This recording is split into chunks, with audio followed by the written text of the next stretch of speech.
Hello, everybody. So this is out of City Lab, and if you're looking at the photo of a neighborhood that's dilapidated and left to ruins, and it's much like what's been going on in the U.S. all around in metropolitan cities, where a lot of neighborhoods that were once inhabited by Black and Hispanic families are now being gentrified. And so this has become a huge issue in America, and it has put a lot of strain on people financially who are not able to even cover rents. And if you're looking at some of these neighborhoods, not all of them are up to par. And most people's income, most people who are working class or low income people, do not make luxury apartment rental type money. And so this article, sadly but surely, it says white Americans hold on wealth is old, deep, and nearly unshakable. And this is by Brentin. And so white families quickly recuperated financial losses after the Civil War and then created a system called Jim Crow credit system to bring more white families into money. So basically, they foresaw the future of what would happen based on economics and how their children and their children's children and grandchildren and so forth would fare in a capitalist society. So it goes on to say that it will end up costing the U.S. economy as much as $1 trillion between now and 2028 for the nation to maintain its long-standing black and white racial wealth gap, according to a report released this month from the global consultancy firm. It is entitled McKinsey and Company, and that will be roughly 4% of the U.S. or United States GDP in 2028. So just the conservative view, assuming that the wealth growth rates of African Americans will outpace white wealth growth at its current clip of 3% to 8% annually, said McKinsey. So if the gap widens, however, with white wealth growing at a faster rate than black wealth, instead, it could end up costing the U.S. 1.5 trillion or 6% of GDP, according to the firm. And so, despite the progress black families have made in civic and economic life since the passage of the Civil Rights Act era of 1964, they face systematic and cumulative barriers on the road to wealth building due to discrimination, poverty, and a shortage of social connections, reads the report, as both mechanisms and a result of racial economic inequity. So crucial to understanding how to close the gap such that it can actually be closed. It is grappling with how it was created in the first place. So the McKinsey report identifies 4 components that perpetuate this gap: family wealth, family income, family savings, and the community context. The community's collective public and private assets. So black families have not been able to build wealth due to unmet needs and obstacles across these 4 dimensions. And so there's a graph. It's probably a lot small that you cannot really view it. So if you want to look at this article on your leisure to view the graph, you can have at it. But it basically puts out what is, by closing the racial wealth gap, the U.S. GDP could be 4 to 6% higher by 2028. And so it's a graph showing that figure. So that's the deficit lens on the problem as it pertains to black families, but it's worth looking at how each of those components also played a huge role in boosting white families' financial standing to begin with. So the wealth, income, and savings that white families accumulated during slavery supplied the economic food that catapulted them into elite affluent status during the country's first 2 centuries of existence. And so, by them having those systematic oppressive structures, such as Jim Crow and pretty much keeping blacks depressed economically, have catapulted their wealth and their families to come. But it was the community context and the creative credit. It looks like it says machinations, or rather machines that help white families maintain that status over the ensuing 2 centuries. And so it's basically all the structures that they've put up in place that have oppressed black people financially and caused this thing to carry out all the way up to now and even past, even forward. So putting into doubt whether a closure of the black and white racial wealth gap is even possible given these deeply entrenched advantages.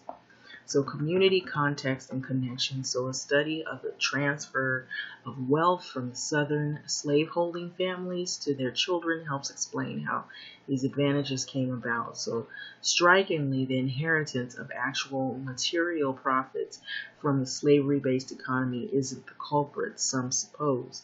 The economist Leigh Platt Bustan of Princeton University, Catherine Erickson, and the University of California, Davis and Phillips Ager of the University of Southern Denmark found that in their studies that the intergenerational effects of the large wealth shock white Southerners after the Civil War, that white resilience to the economic catastrophe has been almost impenetrable.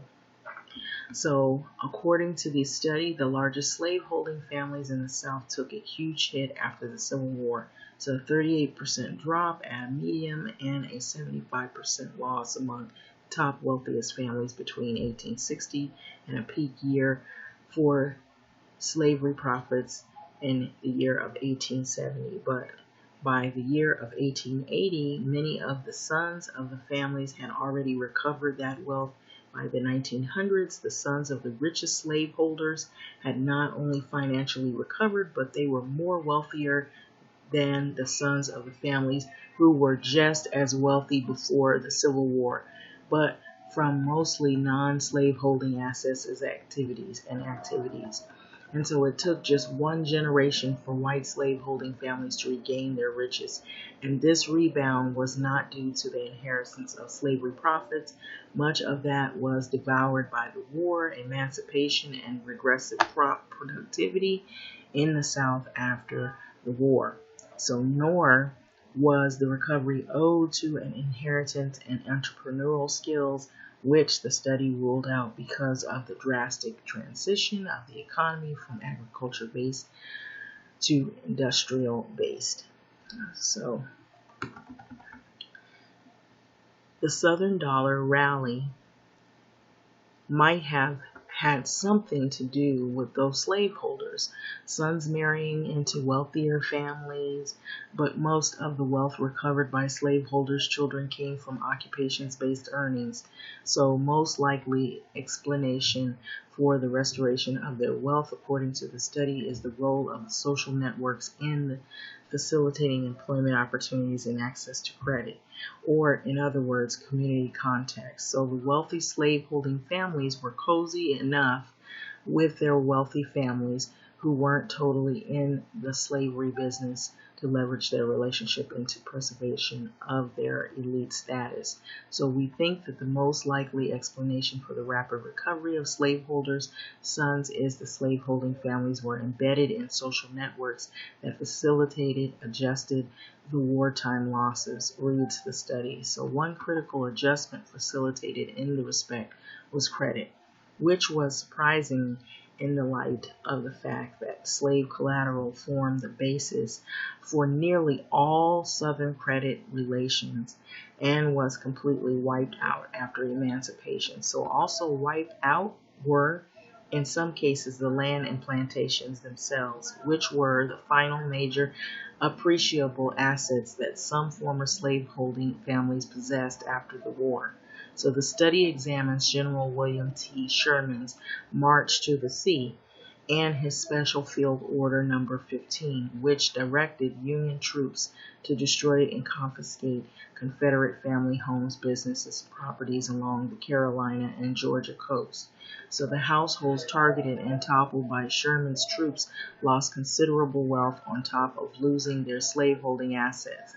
But by 1880, those same ransacked families had financially recuperated. So by that year, their wealth had even surpassed that of the wealthy families of neighboring counties that Sherman did not invade. So results suggest that even destroying the capital stock or temporarily expropriating the land of wealthy slaveholds or wealthy households would not have been enough to prevent their sons from experiencing full recovery in a generation, reads the study.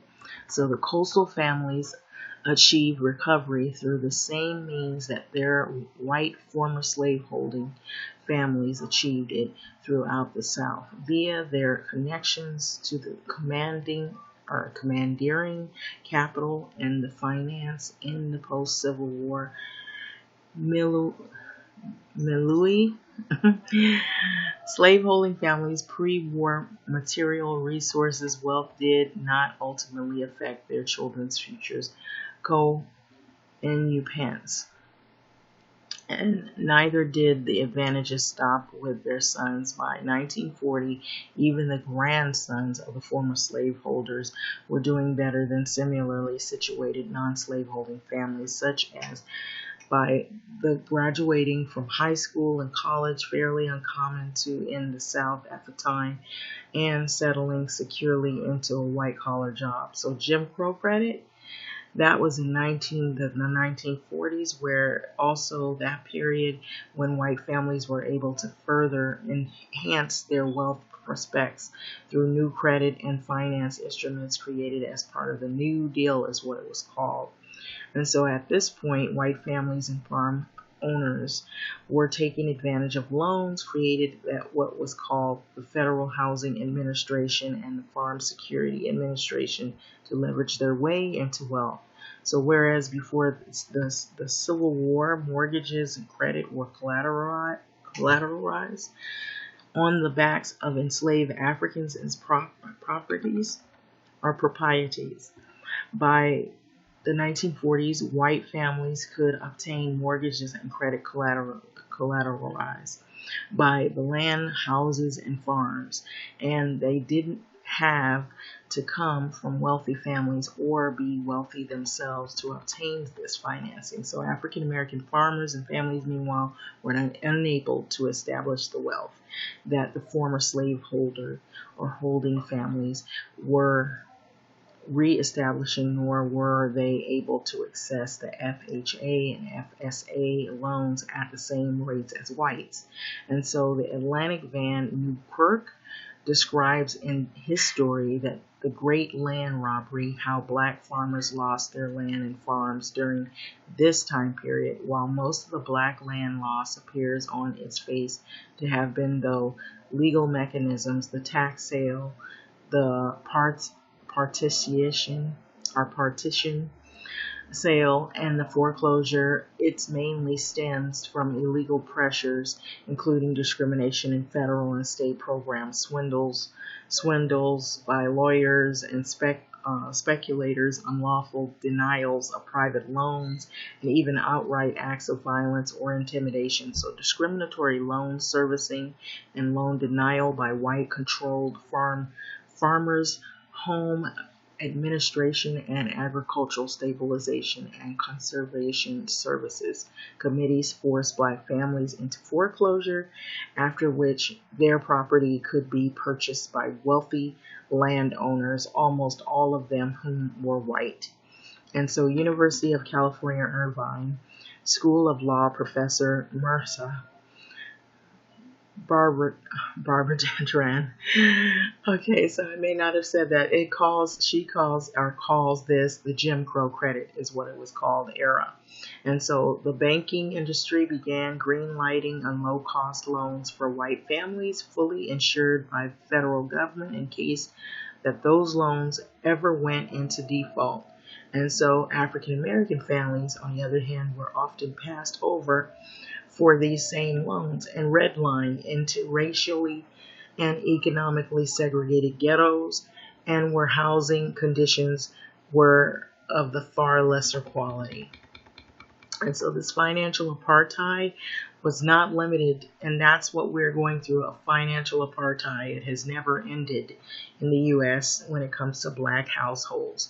And so those of us that are just working class or low income, or you're just a median income, you are a product, or you have become a product of that. And not everybody becomes rich or makes it rich and can get out of this slump. So it's called financial apartheid, and it was not limited to just housing. So under Title I of the National Housing Act of 1934, the federal government created a program that offered loans not for the home itself, but for the home improvements to renovate aging and blighted houses. And so it was one of the first forms of national consumer credit system, offering low interest rate loans without collateral and backed by the federal government. Though these loans inspired banks to start or expand their own consumer credit lines, which quickly grew into the credit system as we know it to be today. So FHA, that was transformed the consumer credit market by lowering its risk and enabling banks, finance companies, and credit card companies to profit from consumer loans for the first time. So it writes, Daran, if the FHA home loans created suburban life, that life was enhanced by consumer loans that allowed the new middle class to purchase luxury like cars, appliances, and apparel. The consumer credit market for whites shifted from the rigid, expensive installment lending model to the flexible and less expensive revolving credit model enabled by the credit card. Okay, so African Americans, on the other hand, were redlined out of the access of the lines of credit as well, and in fact black consumers were not given a fair chance to participate in the credit market until legislation was passed in 1974 called the Equal Credit Opportunity Act, which required banks to approve credit based on the credit score that we use today. So white families, meanwhile, had 40 years of unmitigated access to credit to build wealth through homes and to purchase luxuries on top of that. And so the major resources or sources of lending available to African Americans in redline communities were predatory, extremely high interest loan with high interest rates, and the cost more to hold than any kind of finance instrument available to whites. This remains true even now to this day. And so first you legally segregate, and then you let the market do it for you. And so just to run back the score, Southern slaveholding families were able to recuperate post-Civil War wealth losses within one generation by 1940. Even those families' grandchildren were doing better than the Southern peers. Also by the 1940s, low-income working class families are ushered into the wealth by way of or via federally backed housing and farming loans and derivative lines of credit. And so, in that same time, freed African Americans are mostly robbed of what little bit of land that they do have, and they were able to possess after the Civil War and passed over for mortgage loans and credit lines awarded to white families. And in that order, to create loss, in order to create that loss, then recreate wealth, then create a new form of wealth for the low-income white families. So white families leverage social networks and credit. And so this is the community context that McKinsey reports identifies as one of the crucial components needed for families to build wealth. So most African Americans were never able to develop this. And in the few areas where they did accumulate community level wealth, it was taken from them, and they were unable to recover it due to the racist residential and spatial settings. And so in both circumstances, credit arrangement were used as a form of segregation and subjugation as well. So Baradaran told City Lab. So in sharecropping, the Southern economy was able to achieve, though through credit arrangements, what they were not able to achieve through the legal means. So the same is the case for the Jim Crow credit. First, you can legally segregate, and then you can let the market do it for you. And by condoning off credit risk in the segregated ghettos, white suburbs were able to build wealth unimpeded by certain risk of poverty. So wealth is preserved through this form of geographical segregation of risk. So according to the Baradaran, Baradaran, I don't know if it's a person, it sounds like it is. It is, however, digressing back to the article, it is possible to eradicate the wealth gaps by unimpeding the racism back into the capital and finance system. So basically a radical redistribution of land and wealth. We're back to this again. And so this might mean that some loss of material assets and resource for white families in the short run. That is the reason why when you talk about, and I'm kind of pulling away a little bit to explain, when you start talking about reparations, that is the main reason why you get white families that shiver or they quiver or they don't want to hear about it, because let me read this line again. This might mean that some loss of material asset and resources for white families in the short run in order to basically get black families up to speed. So however, if the McKinsey study projections are to be believed, it could also add $1 trillion+ to the nation overall economy by 2028, which would be a win for everyone, of course. However, even if some white families lose some wealth in this exchange, that doesn't mean that they couldn't bounce back tomorrow. So there is apparently already a precedent for that. And so this is by a Brentin, and he is the staff writer of City Lab, and he is previously the justice editor of The Risk. And so this I thought was a pretty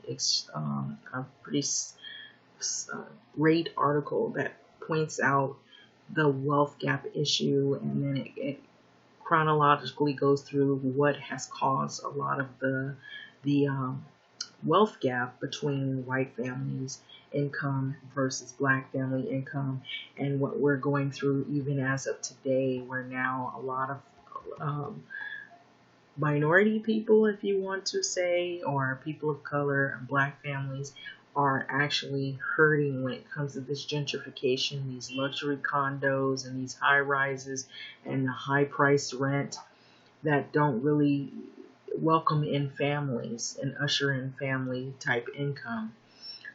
So anyway, with that being said, I'm going to let this video go, but this is not unusual. This is what we're going through right now. There's a lot of poverty in these metropolitan cities. That's where all the money and the jobs are, and it pushes people of low income or medium income out of the communities to live further away and have to drive longer distances just to get to their jobs or their schools. These are places that people have grown up, families and generations have always known, and it just forces people out of their domain of where they are, origin of where they settled, planted their feet. And it's based on incomes, pretty much pricing people out of communities.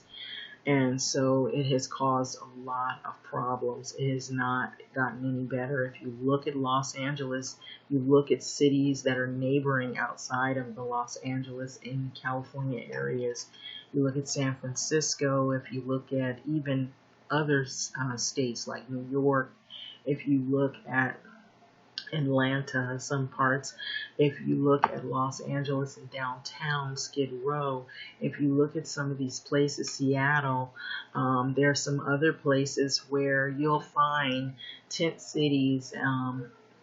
It's just really sad, and these are like, now what we're seeing used to be like stragglers or people with drug issues or mental issues. Now you're seeing regular families being priced out of their homes, having to live place to place and out of motels and hotels or RVs you see lined up against streets.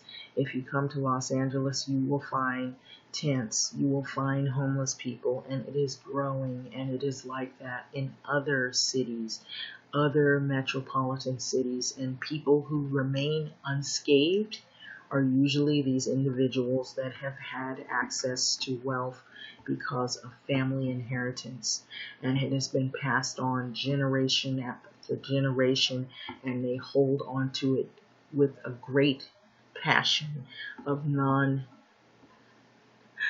non-sharing, put it that way. So it is sad, but that is how you see some people that are not affected by this. And we know who those people, some of us know there's some white families that have been, handed generational wealth because of what happened several decades ago, and their families can go to nice schools, they have nice health care, they can sell a house, they can buy a house, they can relocate, they can move in a community where it's only people that look like them, so they feel, comfortable that they won't be attacked about their wealth. So pretty much they just hoard their money, and that's what has happened, and it has caused a lot of problems with other people. Money has not been distributed fairly across the board. And that is not only a thing of, I wouldn't say it's just living in a capitalist society. I believe it has more to do with greed than anything, and racism. With that being said, like, comment, subscribe, and thank you for listening.